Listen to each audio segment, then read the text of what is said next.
नमस्कार बच्चों, कैसे हैं आप सभी बेटा। और आपकी हिस्ट्री की तैयारी कैसे चल रही है। आज हम करेंगे बेटा हमारी हिस्ट्री की जो थर्ड बुक है उसके कुछ इम्पॉर्टेंट एमसीक्यू क्वेश्चंस। तो चलिए स्टार्ट करते हैं। सबसे पहला प्रश्न है, इस्तमरारी बंदोबस्त को लागू किए जाने के समय बंगाल का गवर्नर जनरल कौन था। सही जवाब है बेटा लॉर्ड कॉर्नवालिस, और उन्हीं के द्वारा बंगाल में यह स्थायी बंदोबस्त लागू किया गया था। अगला प्रश्न है, 1851 में गवर्नर जनरल डलहौजी ने यह कहा था कि यह गिलास फल एक दिन हमारे ही मुंह में आकर गिरेगा। ये गिलास फल है बेटा। गिलास फल से उसका क्या अभिप्राय था। तो इसका सही जवाब है बेटा अवध। अगला प्रश्न है, संविधान निर्माण के दौरान संविधान सभा के कुल कितने सत्र हुए, यानी कुल कितने सेशन हुए थे। तो इसका सही जवाब है बेटा 11। अगला प्रश्न है, संविधान सभा के किस सदस्य ने पृथक निर्वाचन का पक्ष लिया। तो इसका सही जवाब है बेटा बी पोकर बहादुर। अगला प्रश्न है, इन मेमोरियम के चित्रकार कौन थे, यानी इस पेंटिंग को बनाने वाला कौन था। तो इसका सही जवाब है बेटा जोसेफ नोएल पेटन। अगला प्रश्न है, चार्ल्स कॉर्नवालिस द्वारा बंगाल में स्थायी बंदोबस्त किस वर्ष लागू किया गया था। यानी बंगाल में जो परमानेंट सेटलमेंट लागू किया था वो कब किया गया था। तो इसका सही जवाब है बेटा 1793। अगला प्रश्न है, संविधान सभा में यह शब्द किसके द्वारा कहे गए। हम सिर्फ नकल करने वाले नहीं हैं। तो इसका सही जवाब है बेटा ये शब्द कहे गए थे जवाहरलाल नेहरू के द्वारा।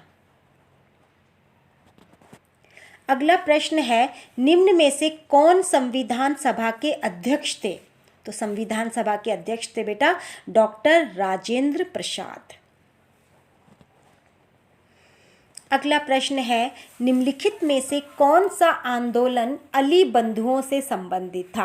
अली बंधुओं का मतलब है बेटा दो भाई थे, मोहम्मद अली और शौकत अली। तो इनके द्वारा जो आंदोलन चलाया गया था वो था खिलाफत आंदोलन। अगला प्रश्न है, 1857 के विद्रोह में उत्तर प्रदेश के उपखंड बड़ौत के ग्रामवासियों को किसने संगठित किया था। तो इसका सही जवाब है बेटा शाहमल। अगला प्रश्न है, लाहौर सम्मेलन के बारे में निम्नलिखित कथनों में से गलत कथन है। यानी जो लाहौर सेशन हुआ था 1929 में, उनमें से कौन सा इनमें से गलत है। तो पहला है कि यह दिसंबर 1929 में आयोजित किया गया था। ये बिल्कुल सही है बेटा। पूर्ण स्वतंत्रता की प्रतिबद्धता का उद्घोष किया गया था इसमें, ये भी बिल्कुल सही है।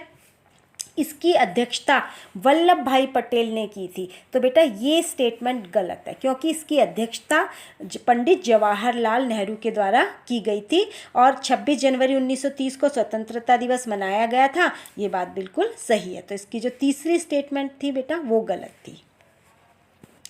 अगला प्रश्न है कि किस क्षेत्र को बंगाल सेना की नर्सरी कहा जाता था। तो इसका सही जवाब है बेटा अवध।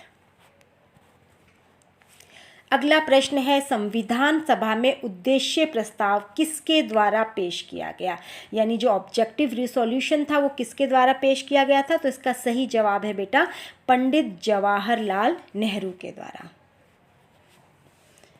अगला प्रश्न आ रहा है, गांधी जी के गुरु कौन थे। यानी गांधी जी के जो पॉलिटिकल मेंटोर थे वो कौन थे। तो इसका सही जवाब है बेटा गोपाल कृष्ण गोखले। अगला प्रश्न है, 1857 की सैनिक विद्रोह के समय मुगल सम्राट कौन था। तो जो 1857 का विद्रोह हुआ था बेटा, उस समय जो मुगल सम्राट थे उनका नाम था बहादुर शाह जफर। अगला प्रश्न है, 5वीं रिपोर्ट ब्रिटिश संसद में कब पेश की गई थी। तो सही जवाब है बेटा 1813 में 5वीं रिपोर्ट पेश की गई थी। अगला प्रश्न है, संविधान सभा की प्रारूप समिति के अध्यक्ष कौन थे।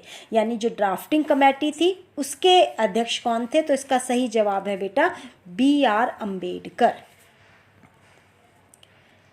अगला प्रश्न है उद्देश्य प्रस्ताव यानी ऑब्जेक्टिव रिसोल्यूशन जो नेहरू जी के द्वारा पेश किया गया था वो कब पेश किया गया था? तो इसका सही जवाब है बेटा 13 दिसंबर 1946 को। जो लास्ट ऑप्शन है वही इसका सही जवाब है।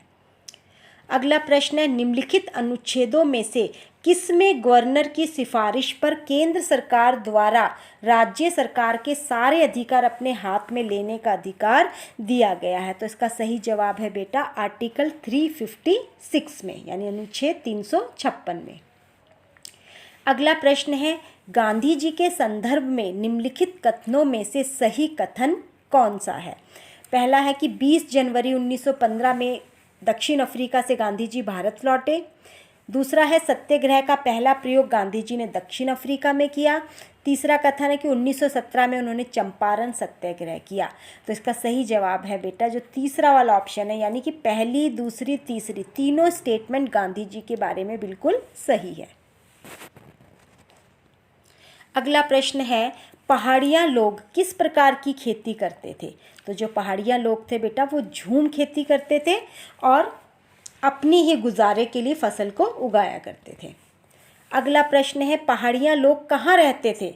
तो जो ये पहाड़ी लोग थे बेटा ये रहते थे राजमहल की पहाड़ियों पर। नेक्स्ट है बेटा राज्य हड़पने की नीति कौन से गवर्नर जनरल ने चलाई थी? इसको आप लैप्स की नीति भी कह सकते हैं, जिसके अंतर्गत ये कहा गया था कि अगर किसी राजा का अपना सगा बेटा नहीं है तो उसके मरने के बाद उस राज्य को अंग्रेज अपने में मिला लेते थे। तो ये जो राज्य हड़पने की नीति थी, लैप्स की नीति थी, ये लॉर्ड डलहौजी के द्वारा चलाई गई थी। अगला प्रश्न है अवध के कौन से नवाब को अंग्रेजों ने कुशासन का आरोप लगाकर गद्दी से हटा दिया था? तो इसका सही जवाब है बेटा वाजिद अली शाह। उन पर कुशासन का आरोप लगाया और उन्हें गद्दी से हटा दिया। अगला प्रश्न है 1857 के विद्रोह का सबसे व्यापक रूप कहाँ देखने को मिला? तो इसका सही जवाब है बेटा अवध में। अगला प्रश्न है भारत छोड़ो आंदोलन के दौरान प्रति सरकारों की स्थापना की गई थी, तो इनमें से कहाँ की गई थी बेटा? तो इसका सही जवाब है मेदिनीपुर तथा सतारा में। अगला प्रश्न है गांधी जी के बारे में ये स्टेटमेंट है बेटा कि जनवरी 1915 में दक्षिण अफ्रीका से भारत लौटे, पहला प्रयोग उन्होंने दक्षिण अफ्रीका में किया, 1917 में उन्होंने चंपारण सत्याग्रह किया। तो ये इनकी तीनों ही स्टेटमेंट सही हैं। अगला प्रश्न है कौन से इलाके को संथालों की भूमि घोषित किया गया था? यानी संथालों को जो राजमहल की पहाड़ियों के नीचे आकर बसा दिया गया था, अंग्रेज़ों ने उनको जो इलाका दिया था उसको कहा जाता था बेटा दामिन ई कोह। तो ई कोह इसमें मिसप्रिंट है बेटा। अगला प्रश्न है गांधी जी द्वारा दांडी यात्रा कब शुरू की गई थी? तो इसका सही जवाब है बेटा 12 मार्च 1930 को गांधी जी ने दांडी यात्रा की थी और उन्हें 3 सप्ताह लगे थे और 6 अप्रैल 1930 को गांधी जी दांडी पहुंचे थे। अगला प्रश्न है राजस्व यानी टैक्स एकत्र करने के लिए जमींदार का जो आदमी आता था उसे किस नाम से जाना जाता था? तो उसका सही जवाब है बेटा अमला। अगला प्रश्न है बुकानन कौन था? बेटा बुकानन एक अंग्रेज चिकित्सक था। यह यात्राएं करता था ईस्ट इंडिया कंपनी के कहने पर, क्योंकि ये बहुत ज़रूरी इन्फॉर्मेशन उनके लिए लेकर आता था। अगला प्रश्न है संथाल विद्रोह कब हुआ? तो संथालों ने जो बेटा विद्रोह किया था उसकी सही डेट थी 1855 से 56 में। अगला प्रश्न है मुंबई दक्कन में जो राजस्व प्रणाली लागू की थी उसे क्या कहा जाता था? तो बेटा मुंबई दक्कन में जो न्यू लैंड रेवेन्यू सिस्टम को उन्होंने इंट्रोड्यूस किया था उसका सही जवाब है बेटा रैयतवाड़ी, यानी जहाँ पर किसानों से ही जो लगान था वो तय किया जाता था। अगला प्रश्न है निम्नलिखित में से कौन सा आंदोलन दांडी यात्रा से आरंभ हुआ था? दांडी यात्रा या फिर नमक यात्रा भी कह सकते हैं। तो बेटा दांडी यात्रा से गांधी जी ने अपना दूसरा यानी कि सविनय अवज्ञा आंदोलन स्टार्ट किया था। अगला प्रश्न है 1857 का विद्रोह किस शहर से प्रारंभ हुआ था? तो 1857 का विद्रोह बेटा 10 मई 1857 को मेरठ से शुरू हुआ था। तो ये थे बेटा आपके कुछ इंपॉर्टेंट क्वेश्चन। उम्मीद करती हूँ ये आपको एग्ज़ाम्स में हेल्पफुल रहेंगे।